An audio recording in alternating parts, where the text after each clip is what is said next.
Il-Ministru ta' Trasport u l-Proġetti Kapitali Aron Farrugia ma kellux idea illi l-Pulizija kienu qed jinvestigaw każ ta' allegata korruzzjoni fil-proġett tal-flyovers tal-Marsa.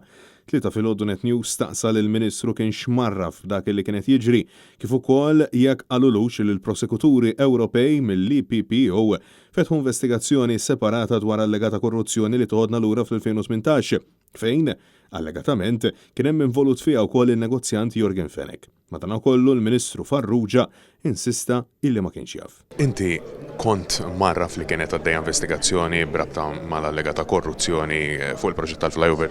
Li ma kontx marraf.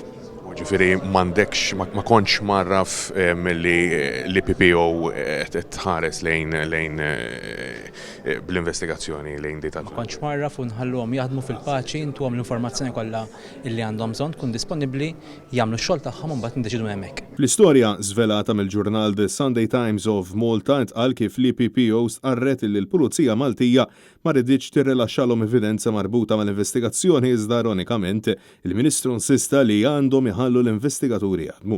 Mistoqsi jekk il-predeċessur tiegħu Ian Borg kellmux dwar l-investigazzjoni Farrugia qal illi probabbilment Borg ma kienx jaf lanqas. Taf jekk għand kellux idea il-Ministru preċedenti? Ma sebx li l-Ministru wkoll kellu idea, ġifieri handover issir ma' kull Ministru ħarsu qudiem nagħmlu kollox disponibbli għall-awtoritajiet kemm lokali kemm internazzjonali minn hemmhekk imbagħad tiddeċiedi accordingly. Net News staqsa wkoll lil Aron Farrugia dwar x'risposti se jagħti lill-poplu illi ta' kuljum u f'xi akwati kull siegħa iħabtu wiċċhom ma' traffiku enormi wara illi kien qalilna illi traffiku jinġema minħabba l-festi. Il-Gvern qed jinvesti miljuni kbar issa bdejna mill-ewwel ta' Ottubru fil-Free Public Transport. Kif tafu għaddejjin xogħlijiet infrastrutturali kbar fil-pajjiż fosthom ukoll dak tal-ajruport u dak tal-imrieħel fost oħrajn biex inkomplu ntaffu traffiku ġifieri lantana huwa li dawn il-proġetti jsiru biex inneħħu il-bottlenecks, in-nodes illi għandna fit-TEN-T network biex inkomplu nagħmlu it-toroq iktar siguri u iktar fast. U wara li l-Ministru l-ġimgħa l-oħra saħaq illi ma kienx jaf min kien il-Ministru jew Ministri involuti fir-racket ta' testijiet tal-karozzi fi dan Transport Malta, Net News staqsa kellux idea dwar fiex waslet il-weda elettorali tal-Labor numru 414